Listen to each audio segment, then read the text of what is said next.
हम लोग रिवीजन कर लेते हैं और ये पूरा आपको बेसिक पढ़ा दिया। इसके बाद इस सारे धर्मों से जुड़े हुए क्वेश्चन के ऑब्जेक्टिव जो है हम लोग लूसेंट की ऑब्जेक्टिव किताब से करेंगे, ठीक है।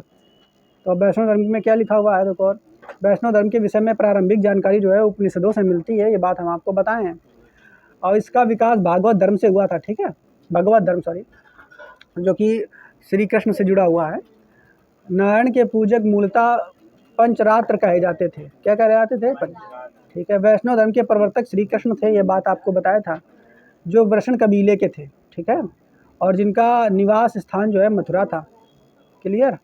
आगे देखेंगे, कृष्ण का उल्लेख सर्वप्रथम छांदोग्य उपनिषद में देवकी पुत्र और अंगिरस के शिष्य के रूप में हुआ था, ठीक है। वासुदेव कृष्ण का सबसे प्रारंभिक अभिलेखी उल्लेख जो है वो बेस नगर में है। कहाँ पे है? बेस नगर स्तंभ है, वो अभिलेख में पाया था। ये भी बात बताई थी हमने। आगे देखेंगे, इसके अलावा विष्णु के 10 अवतारों का उल्लेख मत्स्य पुराण में मिलता है। कौन कौन से 10 अवतार है विष्णु के? मत्स्य, मछली से जुड़ा हुआ। कुर्म माने, हाँ कछुआ से जुड़ा हुआ। वारा माने सुअर से जुड़ा हुआ, ठीक है। सुअर नहीं थे, आधा सर रहा है, ठीक है। पूरा मनुष्य का पीछे हो रहा, ठीक है। और नरसिंह मतलब आधा शेर और आधा मनुष्य। वामन, ठीक है। और परशुराम, राम, बलराम नहीं, यही गलत है, इसको काट के सही कर लीजिए। बलराम की जगह कौन हो जाएगा? कृष्ण हो जाएगा। फिर बुद्ध, ठीक है। और कल्कि अभी अवतार लेने वाले हैं, कलयुग में लेंगे, ठीक है। और जितने पापी हैं उनको समाप्त करेंगे। समझ पा रहे हो कि नहीं? हाँ, गुप्त काल में विष्णु का 12 अवतार जो है सबसे अधिक प्रसिद्ध था। आगे देखेंगे, वैष्णव धर्म में ईश्वर को प्राप्त करने के लिए सबसे महत्व जो दिया गया है वो भक्ति को दिया गया है, ठीक है। भगवान विष्णु के सुदर्शन चक्र में 6 तीलियां हैं, ये भी याद रखेंगे। सुदर्शन चक्र जो हाथ में लिए रहते हैं विष्णु जी, लेटे रहते हैं तब भी एक उंगली में जो है सुदर्शन चक्र चलता रहता है, ठीक है। हाँ, कब पड़ जाए, ठीक है। आगे देखो, इसके अलावा प्रमुख संप्रदाय, मत एवं आचार, ये भी आपको टेबल पढ़ाई थी हमने। तो प्रमुख संप्रदाय में वैष्णव संप्रदाय की बात करें तो इनका मत जो है वो विशिष्टता दैत है। कौन सा है? और वैष्णव धर्म के आचार्य जो है वह रामानुज है। ब्रह्म समाज की बात कर लें तो इनका मत जो है दैत है, ठीक है। और इनके ब्रह्म समाज के आचार्य कौन है? आनंद तीर्थ। रुद्र संप्रदाय की बात कर लेंगे तो शुद्धादैत। और आचार्य जो है वल्लभाचार्य। आप इनको रिकॉल करें घर में बैठ करके, ठीक है। सनक संप्रदाय दैतादैत और निम्बार्क जो है इनके आचार्य हैं। आगे देखेंगे, इसके बाद प्रमुख संप्रदाय, संस्थापक एवं पुस्तक। तो प्रमुख संप्रदाय में देखा जाए बरकरी, इनके संस्थापक नामदेव है, ठीक है। हमने इसको बताया था कि बरकरी कैसा नाम है, कैसा नाम है बरकरी। नाम अगर किसी का रख दिया तो तुम कहोगे कैसा नाम, नामदेव से आप इसमें याद कर लेंगे, ठीक है।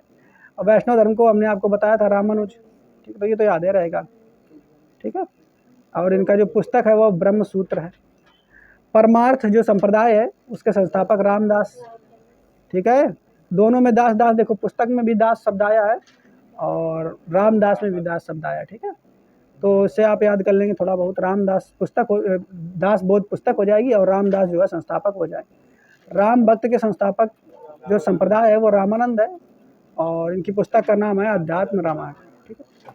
इसके अलावा ये बात हमने आपको बताया था देखो, जो मंदिर के बारे में, अंकोर वाट का जो मंदिर है, ठीक है, दुनिया का सबसे बड़ा मंदिर है, कंबोडिया में है, ठीक है। ये अपने भारत में नहीं है। दुनिया का सबसे बड़ा मंदिर जो है कहाँ है? कंबोडिया में।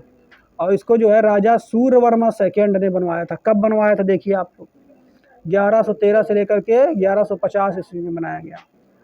और इस मंदिर में लगभग 10.5 फीट ऊंची भगवान विष्णु की मूर्ति जो है वो स्थापित है, ठीक है। और इस मंदिर को यूनेस्को में शायद शामिल किया गया है कि नहीं किया गया, देखना पड़ेगा इसे, ठीक है। तो इस तरीके से वैष्णव धर्म समाप्त हो जाता है। हमने आपको पढ़ा दिया था पूरा, इन्हीं को आप बार बार रिकॉल करते रहिए। जो पॉइंट के रूप में हमने पढ़ाया उनको बस पॉइंट देख रहिए। इस्लाम धर्म के बारे में बताया था। इस्लाम धर्म में के संस्थापक हजरत मोहम्मद साहब थे, ठीक है। हजरत मोहम्मद साहब का जन्म जो है 507 ईस्वी में हुआ था, मक्का में हुआ था। सॉरी वो बता दिया, 570 ईस्वी में हुआ था और मक्का में हुआ था। और कुरैश कबीले में बताया था। उनके पिता का नाम अब्दुल्ला था, माता का नाम अमीना था।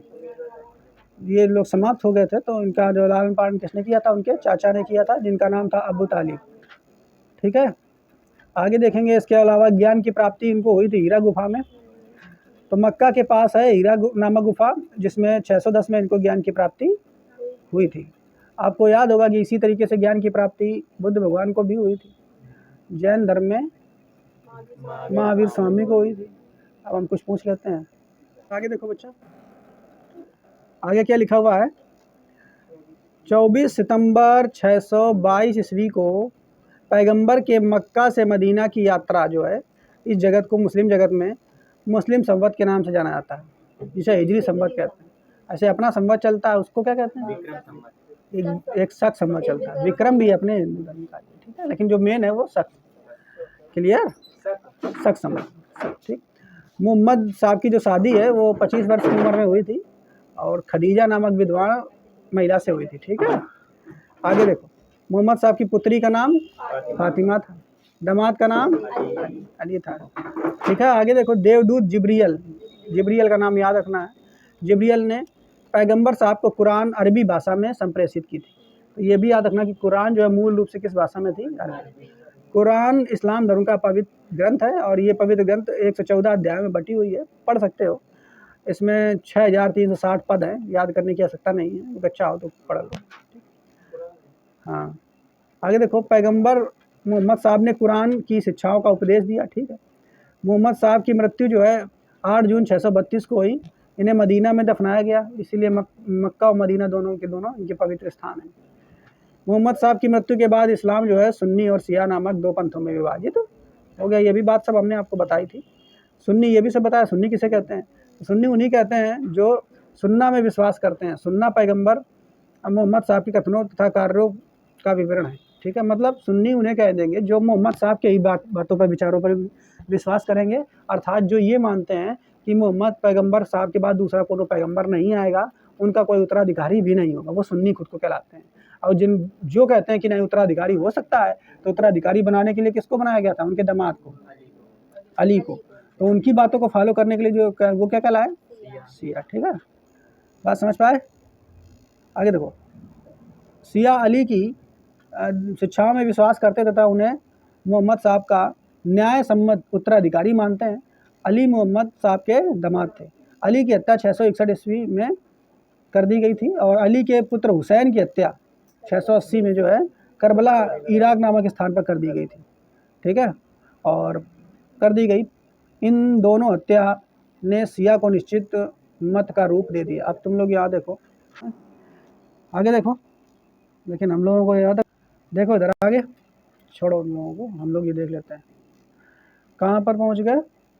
हत्या कर दी गई। इसके अलावा पैगंबर मोहम्मद साहब के उत्तराधिकारी खलीफा कहलाए। ठीक है, बात समझ पाए? इस्लाम जगत में खलीफा पद जो है कब तक रहा? 1924 तक रहा। उसके 1924 के बाद ये ख़त्म कर दिया गया था। ठीक है, ये भी बात बता दिया था। ये पॉइंट याद रखना है कि इब्न इसाक, इनका नाम याद रखना है।